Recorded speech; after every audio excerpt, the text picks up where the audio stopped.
Today on the Daniel Baldwin Show, viewer mail, and it's war with Venezuela.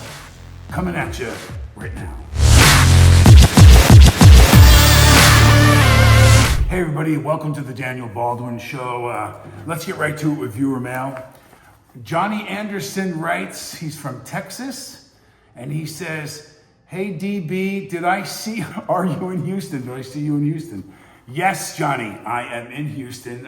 Funny story.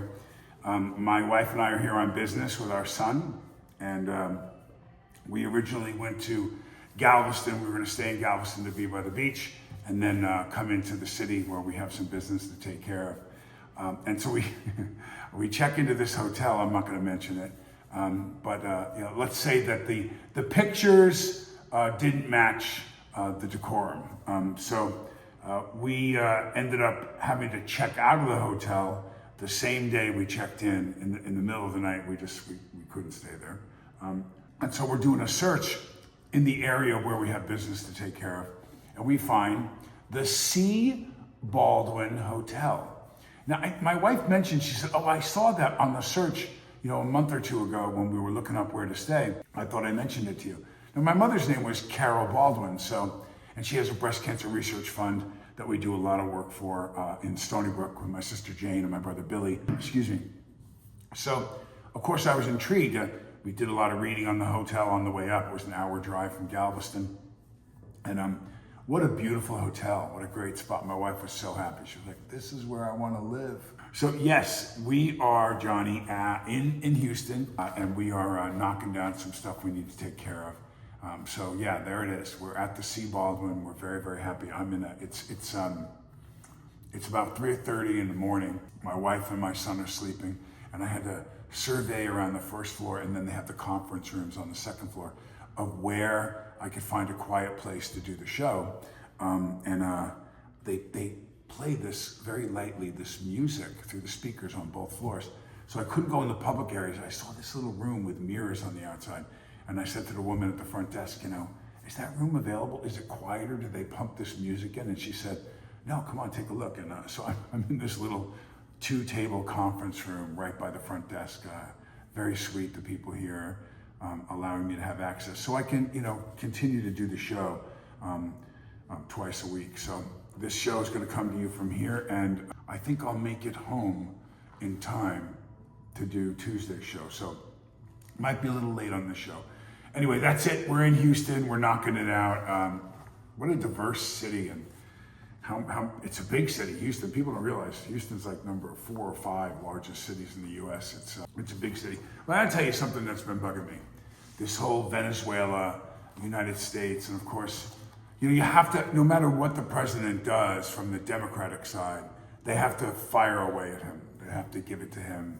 They have to challenge everything he does, even when it's super obvious that he's doing something that's really good.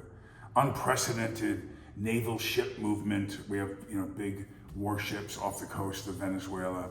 But here it is in a nutshell what happened. A lot of the drugs, a lot of the methamphetamines, cocaine, even marijuana, are coming in from Venezuela. Cartels have been using their ports, airplanes, submarines, and boats to bring illegal, life-threatening drugs into the United States. So Trump sat down with his boys and met with naval commanders and military outlets and said, blow them out of the water, shoot them down, explosives, bombs, missiles, bullets. There's no question anymore what these boats are doing. So even in the Democrats' eyes, let me get into a little more detail, where you hear a mother of a kid who's killed in a police chase. That kid may be protecting, he's got 50 grand, that's a lot of money. He's got several ounces of cocaine, and you're driving at 100 miles an hour in pursuit of this kid. And that kid's car hits an innocent pedestrian because the police were chasing him. There's situations like that where you look and say, did you need to use that excessive force? Was there a way to bring this to an end that didn't cause a casualty to somebody that was a civilian? You know, and we can examine those and we look at different tactics that law enforcement use to apprehend suspects. This is not the case here. Because when you come up with the lights on with the car and you choose to take off and you're flying down the highway, you know they're trying to pull you over. You know they're trying to stop you. And you're making the choice. And the cops, by being in pursuit, could possibly be putting other people in jeopardy. It's possible. That doesn't happen on the open water. When a helicopter, listen to this, and I hate to take the loss of life lightly, but it's such a stupid argument that's being made here. When a helicopter comes down with cannons, when they shoot across the bow first, remember, the cops don't start shooting missiles that blow up in the water and machine guns in front of the car or strike the side of the car to let them know, hey, I think we should pull over because holes in the middle of the car are this big in the hood. They don't do that. They don't do that. On the water, they do, because we don't have a risk of hitting anybody. There's no one else in the area. There's no one whose life we're putting in danger. And there's no question when you don't stop the boat, when a giant helicopter hovers over you and is following you, and you hear the speakers in Spanish, in English, stop the boat, we're gonna board your boat. Stop the boat. There's no question what's going on here. There's no question that they have decided to take the choice of flee. They're fleeing. They're now fleeing felons. They've left themselves susceptible. They've heard that Americans are just shooting their boats up and blowing them up. And guess what? They made that choice. So when we've done and we've extended all the options we can to that boat, and they don't want a peaceful resolution, we blow it and 5,000 kilos or whatever is in the damn boat, or 500 kilos. There are kids in this country that are dying, school kids that are ODing on this heroin, on all the different drugs they're bringing up. We're losing at an astronomical highest rate ever under the Biden administration. I know because I work in the industry as far as doing rehabilitation.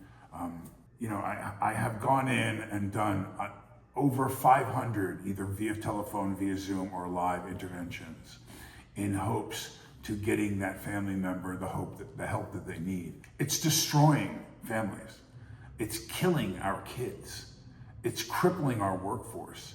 And all of this money is being made illegally by people mostly from other countries. We don't really grow a lot of coca here, and we're starting to develop more meth labs and stuff like that. That exists here. We really don't have the climate to grow the poppy to make the heroin. So it comes from other places. And Trump has said, not anymore. Now, Venezuela, who is the country where a lot of these boats are being shot down and people are blown up, has countered with a number of complaints, minor resistance, but basically where it came to head was Trump parked a couple of warships off the coast, the 200-mile barrier that you're allowed. So we were in international waters, and 2 military planes, jets, fighter jets from Venezuela's very limited resources, flew out and approached those ships. Now,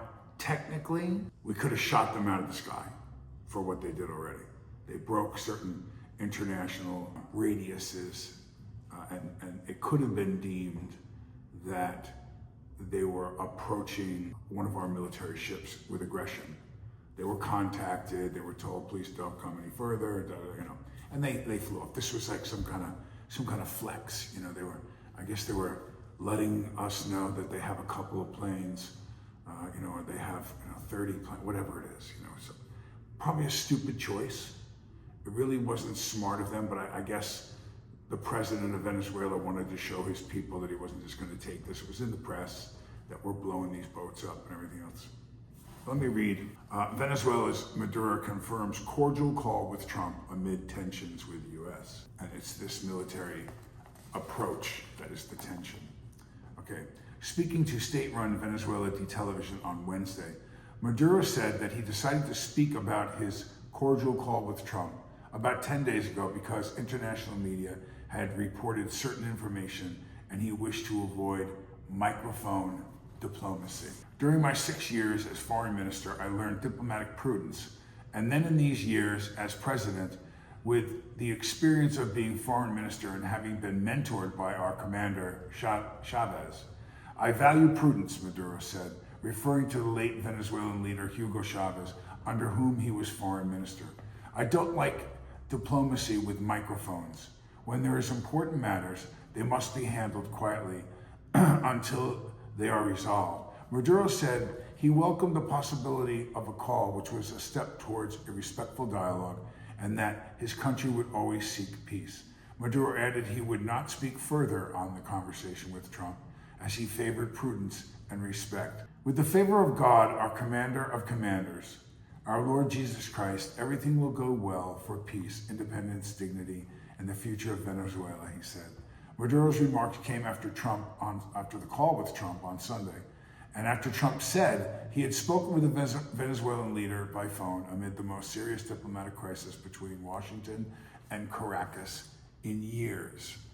Okay, so I decided to do the show on this because I wanted to also show you how certain things on either side, and I'm not saying that the left or the left, when it comes to Trump, I've never seen anything like this. And I've been pretty savvy, even years before I was old enough to understand things that happened between Johnson and Kennedy, things that Kennedy warned he was going to do, how he was going to break the banking system, how he was going to pull troops out of Vietnam, stuff that got him killed. We are being lied to every day. And I think that there are things that the Republicans say about the Democrats, or things that the Republicans sometimes claim that isn't fully true yet, or they've spun on it a little bit or whatever. But when I look at some of the things that are being said by leaders of the Democratic Party, that I know aren't true. I absolutely know they're not true. I'm either involved in something, or I know someone who I can check with that said, yeah, that didn't happen, don't worry. Because it sounds so convincing. It sounds, when you have a senator who walks up, when you listen to Chuck Schumer, when you listen to Shifty, when you listen to Pelosi, when you listen to, just so many of them, I say, that sounds so polished. Like, did the administration do that? Did they order that? And then I check, and no, that's not what happened. Here's what happened. The guy was in the building, and there was, whatever. So we went into Afghanistan, and we were in and out, and had pretty much surrounded the people of Iraq. We took Afghanistan. It was like ordering a half a gallon of milk.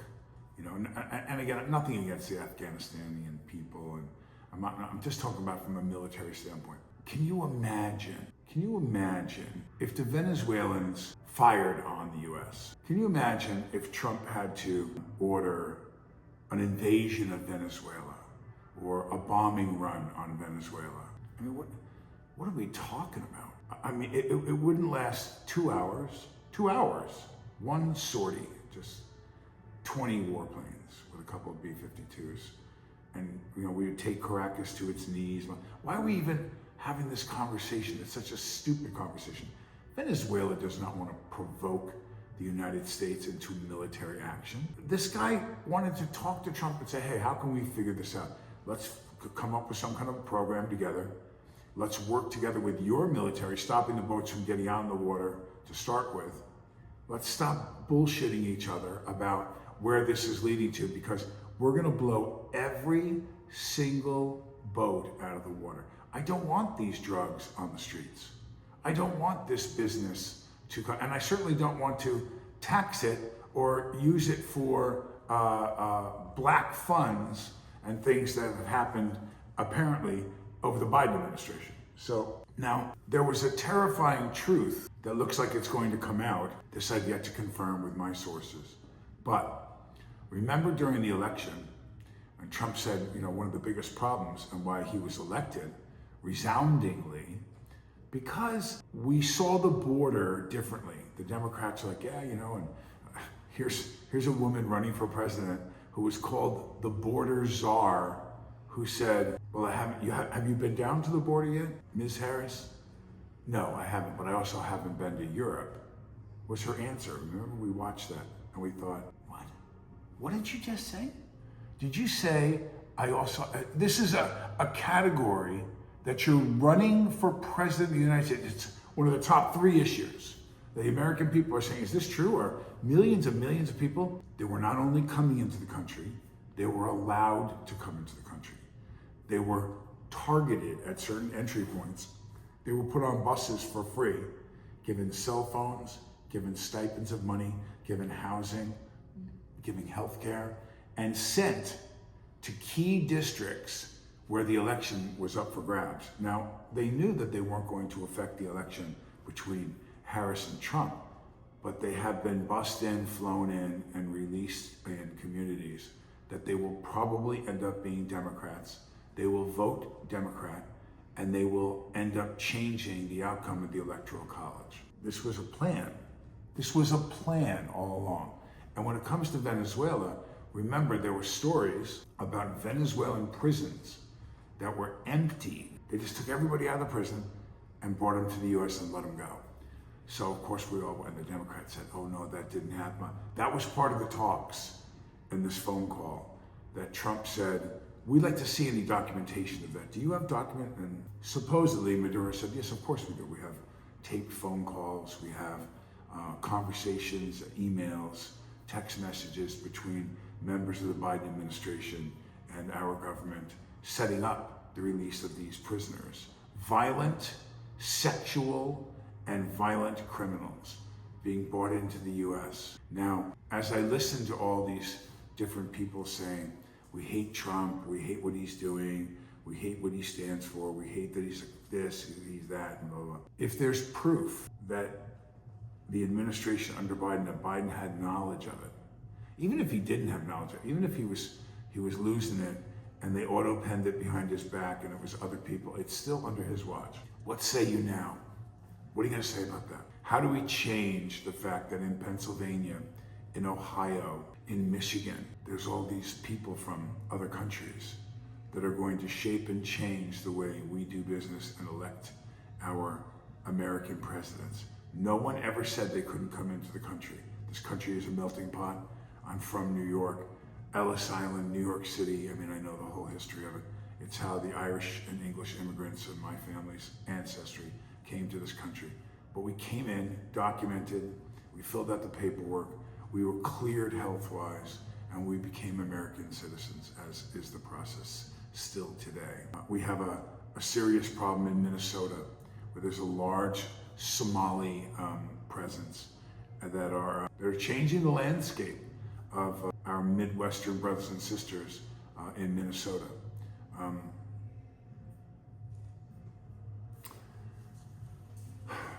So I'm in Texas. I'm in Texas right now. And all I'll say to you is, this would never happen in Texas. Wouldn't happen here. There's a large, proud number of Spanish-speaking American citizens, respectful, honorable, have served our country, come over from primarily Mexico. Large crossing in Brownsville that occurs here and affects the city of Houston. We're looking at concentrations of different populations and ethnic backgrounds as a study. And there's many towns and counties that are predominantly Latin, that thrive in America. That's what this was all about, this amazing place where you could be free, where there was no tyranny and there was no, you could pursue the American dream. But there's a control over the information that you're given. There's a control that most of you probably don't have. Friends in the military, friends in politics that will speak quietly behind closed doors and say, yeah, that's not what they're doing that for. They're doing that for this. Let me tell you, I remember I figured out the Gulf of America pretty quickly. But there's another classic. Trump's losing it. What's wrong with him? He's changing the official name of the Gulf of Mexico, which was known landmark worldwide. That's what this body of water is. Atlantic, Pacific, Gulf of Mexico, Mississippi River. You know, he's taking an iconic name and changing it. So Biden passed laws. Joe Biden, his administration passed laws to shut down Trump's ability to drill for oil in the water. So he named them, and he named certain laws and prohibiting from drilling in the Gulf of Mexico. He was not smart enough to have put the longitudinal, latitudinal numbers identifying that body of water. He just referred to it in these documents that prohibit drilling as the Gulf of Mexico. So Trump changed it to the Gulf of America. There's nothing in those documents that prohibits him from drilling for oil in the Gulf of America. So while everyone thought Trump was cracking up, he outsmarted Biden and his administration and opened the door up for one side believes that drilling for fossil fuel is beneficial and good if it's done in a clean way, and we're taking safety measures to ensure us that we're not going to have a BP spill anywhere again. And you know, we had the Exxon Valdez, we had problems up in Alaska. There's been spills before. You know, and I'm not saying that's okay. Today's technology, they should be able to prevent that. But this was a difference in economic philosophies, and it had nothing to do with whether Trump is losing it or he's so ignorant about change. He did it to outsmart these laws that were put into place by Biden to stop our energy production and our ability to flourish in the energy world. And he won. He did it. It's the Gulf of America, and they're setting up different drilling and hot spots where they believe that there's the possibility of taking our dependence on the Middle East, taking our dependence on fossil fuel, and for the American people, we're going to bring the price of gas back down. So I can remember under Biden, it was up to $5. I mean, you started thinking about what car to take, or should I get a car that's smaller that my family will drive around in, because it's so expensive to take. We drove. My wife and I drove from Atlanta to Houston. That would be 2 times or more as expensive a trip gas-wise had I done this during the Biden administration. So, but I want to tighten this up really quick for you, and remember that ask questions, man. Ask questions. Do the research. Be careful about your sources that you do the research on, because when I look at certain outlets, when I look at Google versus another one, you'll see, no, that's not true at all. Joe Biden's administration has not been proven to have used. There is no evidence to substantiate, but like they dance around the issue when you ask, was Joe Biden aware of all of the signings? There's nothing that indicates that the president didn't know. Well, yes, there is. Yes, there is. You can tell by the signature on the document that it's not done by human hand, that it was done by a machine. So now the question is, did he know what he was signing? Did he look at it and go, yeah, go ahead, Brett? No. Was he even told what was being signed? Did he have the capacity to understand what was being signed? Probably not. I'm not going to sit here and kick a dog while he's down. President Biden is sick. They keep running him around now, trying to show how he still could have been president. Now, well, you're the ones that had him debate Trump, and he looked like he was in a fog and decided to take the vice president and put her on the ticket. He didn't want to do it. You think Joe Biden didn't want to run for president after being vice president under Obama, after putting in his time and was promised that he was going to get his chance? You did your time. You were faithful. You were loyal. It's your turn. 47 years or something. He was anything but president, and they screwed him. They screwed him. They forgot to jack him up with the necessary amount of B12 before he went into that debate. And then people got to see, even loyal fans, the Rosie O'Donnells of the world, and blah, blah, people looked at him and said, yeah, he's not okay. Just staring at Trump while Trump's looking at him going, I'm not sure what he just said, but. So, lost the election. The Democrats lost the White House as a result of that debate. And that day was the day the American people went, uh-oh. And then it was left to the choice, and the questions remained in this country that has had sexist and racial issues, since the beginning of America. Would you elect a woman? Would you elect an African-American woman? Well, we've elected an African-American man as president, so I'm not sure we had as much of a problem, or there was going to be The ground had already been broken for the ceiling and that myth that you couldn't run the country if you were African American, or would a white America elect an African American president. That already took place 2 times. So then you got to ask yourself, is America still just not ready for a woman to be president? I said all along that if they wanted a chance, Michelle Obama would have been the only possibility of an African American woman, or a woman for that matter, of beating Trump. They didn't listen. They went with Kamala, and she slurred her way to history. She got crushed. So is it Jeffries? Is he next? Is he going to be the one? I don't know. But one thing for sure, we're not going to war with Venezuela. We haven't done anything wrong with Venezuela. Trump is flexed. He flexed right back. Don't blink, because guess what? We'll put 2 battleships on your coast. 2 little battleships, not even an aircraft carrier. We'll put on your coast, and we'll shut you down like clicking our fingers, like a light switch. Now, I'm not trying to tell you we're so big and bad, and we're going to pick on little Venezuela as it's being depicted.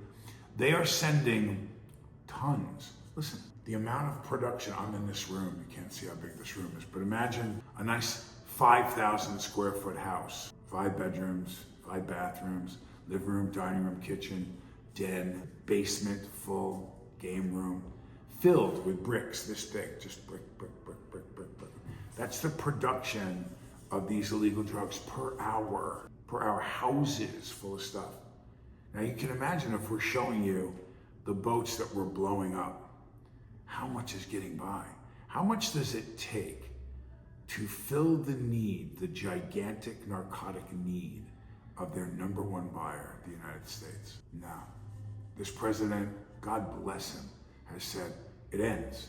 So he has reached out on this private phone call. Sources that I know have said, he's asked this guy, Maduro, listen, help us out.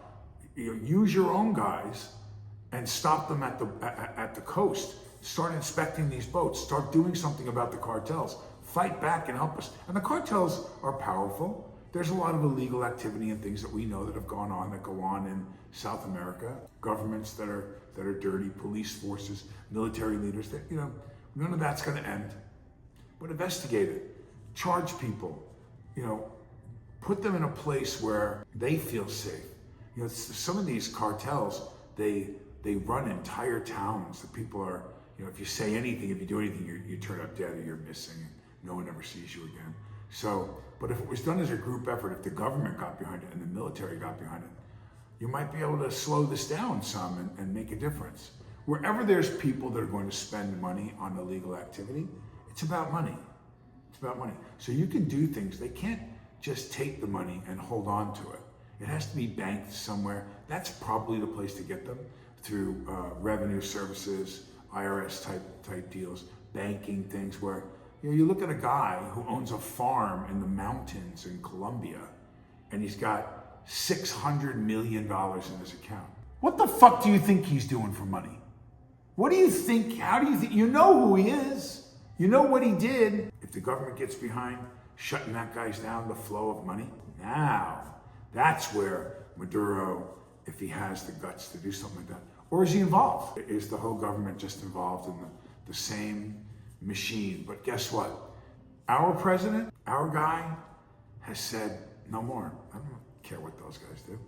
Again, if you don't think, if Maduro and the Venezuelan people don't do something to protect the United States, we're not just going to blow up boats. Don't think we won't locate through satellites and stuff where this activity is and bomb the shit out of the compounds where they're developing these narcotics. And tell Venezuelans, we're coming tomorrow at 3 p.m. We're going to bomb the whole plant in the mountains and we're going to, torch where they grow the crop. Have all your people that are citizens of Venezuela be off that mountain by 3 p.m. tomorrow. Go bomb it. Go bomb it. Cripple the business. Use military force to stop the flow of these narcotics coming in our country. Amen. F anybody that tells you that that's not the program. That's the program. These guys have submarines. I mean, they're that advanced. Submarines that pop up in the water, right off the coast of Florida, all over the place. Blow them up. We warned them. We told them, we're going to come get you now. And we got somebody that's backing it up, not just talking about it. So we talk about what we're gonna do. These brave men and women who defend our country are on these boats doing their tour. Use them, absolutely use them. Use them. Use some of the reserve guys, just like at the border, just like when we have problems in cities that the crime is going crazy. It's terrible. If you send to Portland, Oregon, military people, the governor says that they're going to stop and they're going to challenge Trump. He's the commander-in-chief. Get your shit together in Portland. I love Portland. I live there. I have so many friends there. Such a great state, Oregon, and such an amazing city. So artsy and cool and fun, and and I don't even recognize parts of downtown Portland anymore. I haven't gone back since they've had problems that they've had there. It's not the same city. It's awful what's happened to that city. I'm sure they have lost a tremendous amount of tourism. I know filming-wise, I've had people say to me, well, what about Oregon? Because I was involved in filming in Oregon for years. People come back to me and go, have you been there lately? I'm not really sure with all the shooting on the streets with all the homeless, encampments and it doesn't feel or look as appealing, and it doesn't feel safe, and how sad for this beautiful city. It looks like some spot in Europe going over the rivers and all the bridges and the steel bridge. Not the same, not the same. So I don't know what the governor plans on doing, and the mayor. They keep talking about how Trump's not going to this, Trump's not going to that. Have you walked down the streets of Washington, D.C. lately? Have you seen the transition that took place once he acted on Washington? Man, it's way different than it was when he took office. Hasn't even been a year yet. And Washington, there's going to be crime in D.C. There's going to be crime in every city. There's going to be crime in the rural areas, but it's way nicer. It's way safer than it was.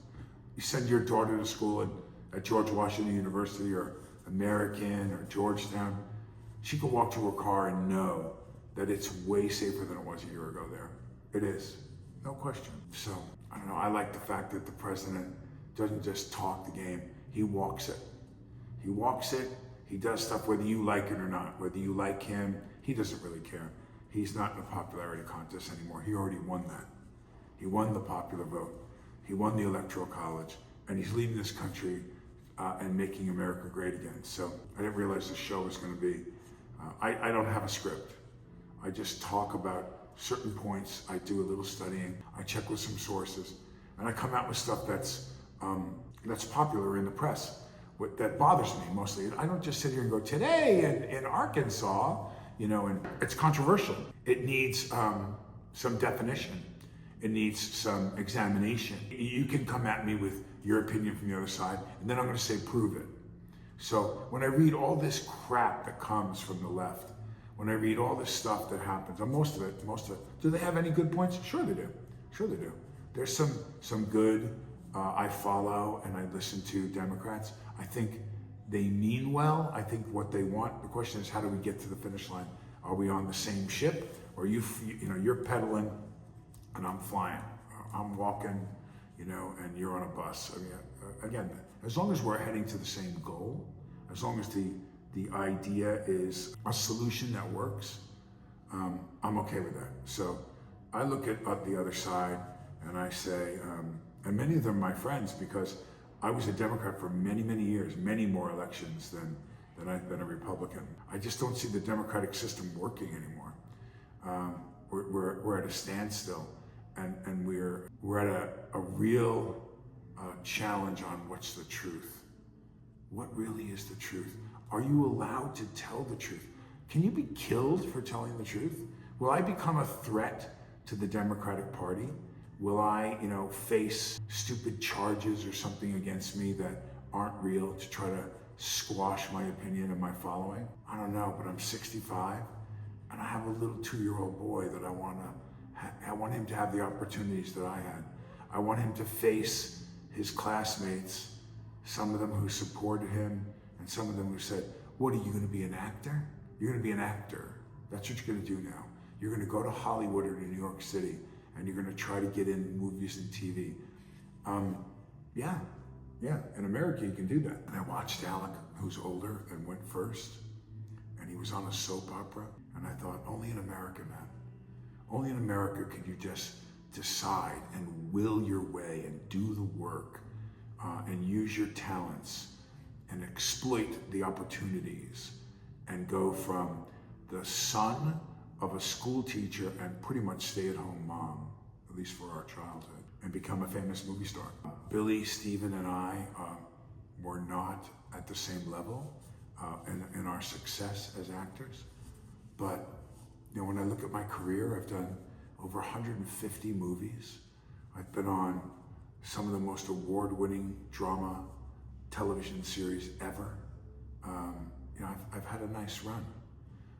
I like to do my podcast. I still do a couple of movies a year, stay relevant, pay the bills. I'm going into production on a couple of different projects now that will be really exciting for you to see. Yeah, man, this is all here in America. So if someone wants to try to send boats of toxic chemicals into our country to kill our American children, blow them out of the fucking water. So I come to the two impasses at the end of my show. One that I love so much, which is I end in prayer. I've had a lot of people write me the duality of that, how impactful it is to have someone do a podcast and pray every single episode and pray for even the other side. So thank you for your messages of love about the fact that I keep my faith in Jesus Christ, my wife and I in our relationship, my children, and then everything else. But my faith is number one, and my wife is number two, above my kids. I had to learn that. My wife, who's much younger than me, had to teach me that. I had to be taught by a person who has had half the life experiences that I've had about what the Bible says about your marriage and teach me as a Christian man what it is to really be a husband. Amen. I mean, she knows how special she is. I know how special she is. And then the other side that says, why do you push your faith? Why do you, and when I never watch the end when you go into your prayer, I know, what kind of BS is this? You know, what about for all the people that watch you that are Jewish? What about for the other people that watch you that are other religions? I never said you were wrong. Listen, what I believe as a born-again Christian, and I mentor other people, pastor other people, have differences of opinion from members of my own family who are also born again about what my role is, what their role is. The book is left there for you to interpret. I interpret it the way I do. I live my life according to that book. I slip, I curse on my own show sometimes. I've said to my wife, I'd like to really work on that. I really would like to work on that, I swear, sometimes to emphasize a point. And I don't need to do that, I shouldn't do that. But I'm a product of the world that I was raised in, and I am a proud Christian husband and father and man. So what do I say to those people on the other side who, all the other faiths on the other side? We're gonna find out. Trust me, there will be a day, and it's coming closer and closer for me.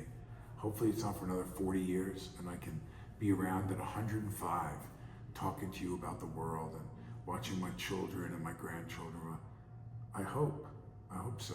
But God has a plan, and we're all gonna find out. We are going to find out who was right. So I'm not gonna sit here and tell you how wrong you are. You know, my brother Stephen, who is a Christian,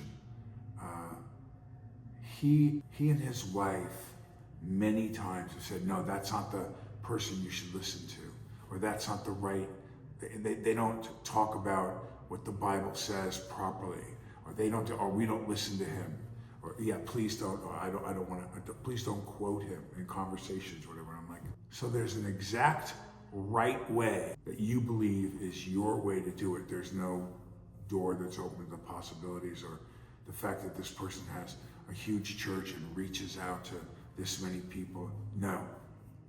And you're wrong.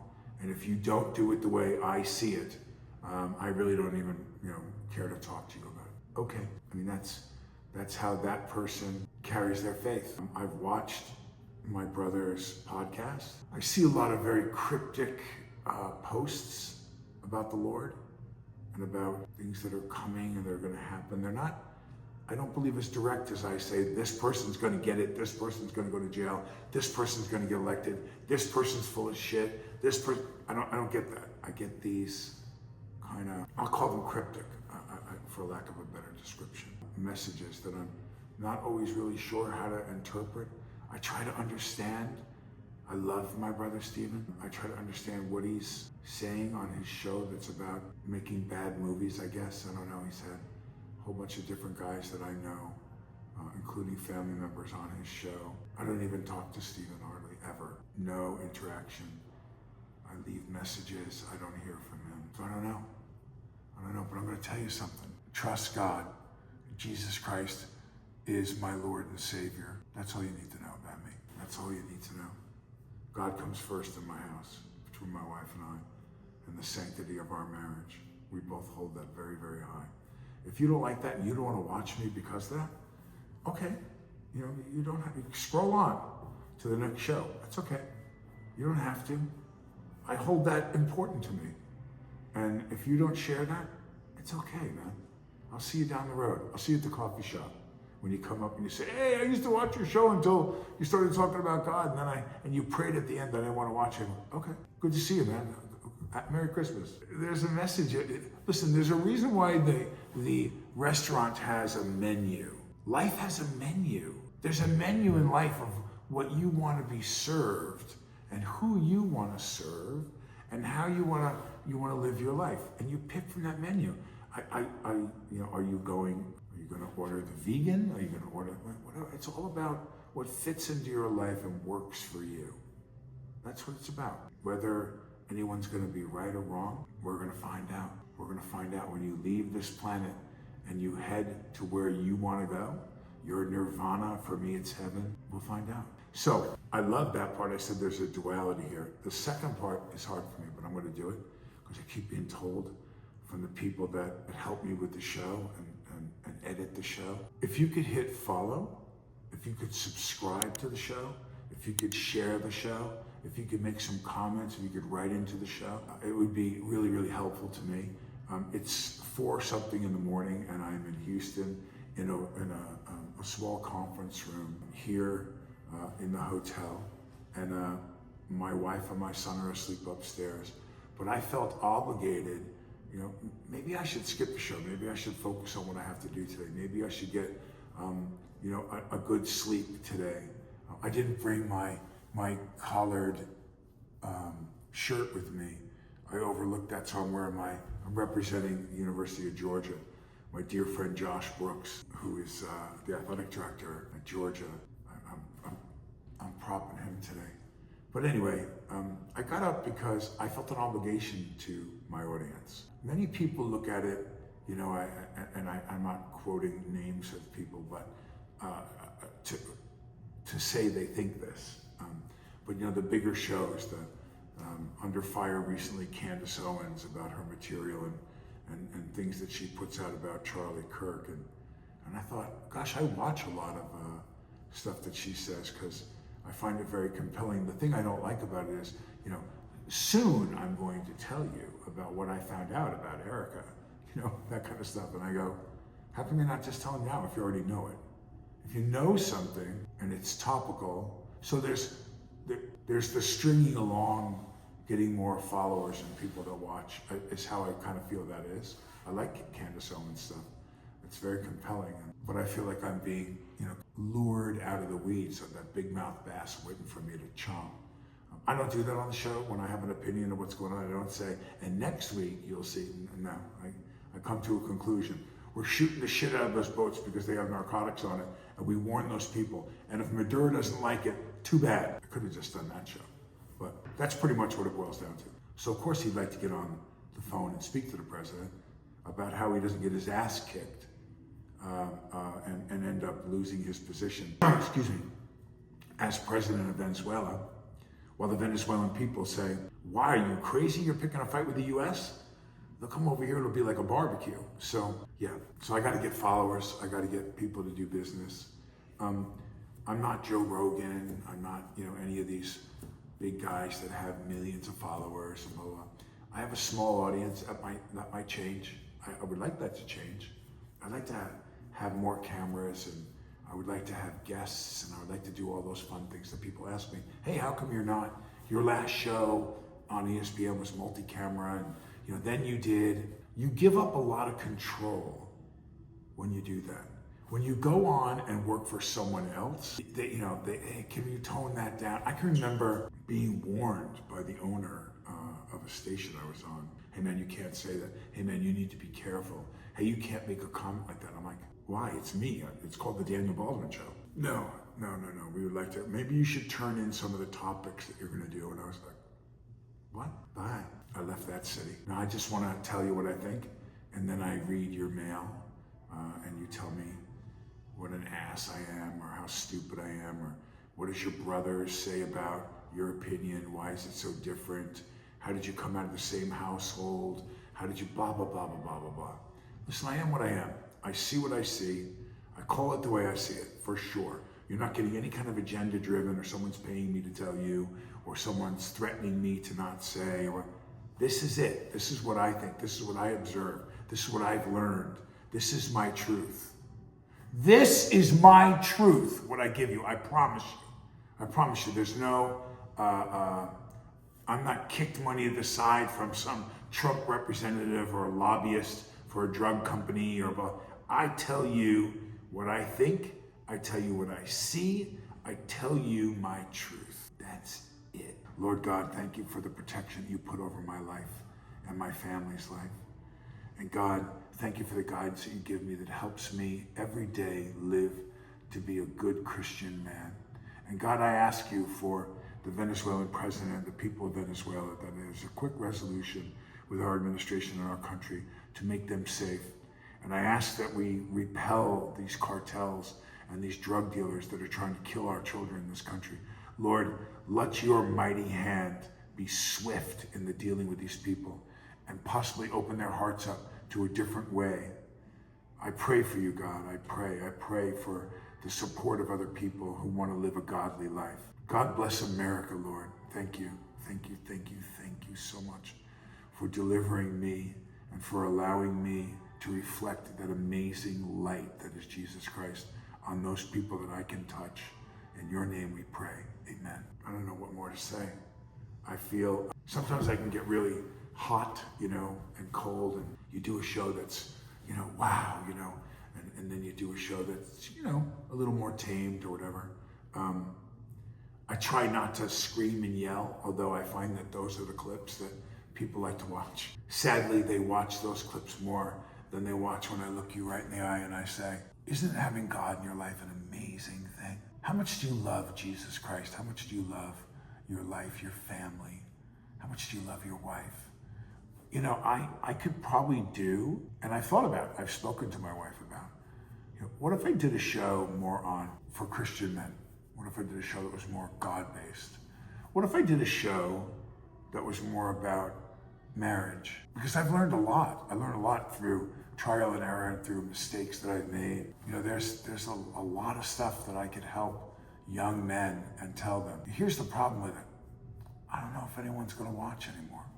I mean, I'm not giving up. I still keep Jesus Christ at the center of everything that I do, but I don't know. I feel sad about having to say this, but I don't know that there'd be much of a following. I think we've gotten away from God in our country a lot. I think we've taken God out of schools. I think we've taken God out of the conversation. I think that it's okay to have a transgender person read stories, and that person has a right to go into grammar schools in drag, whatever it is. But we're not allowed to pray in school anymore. Separation between church and state, fundamental stuff.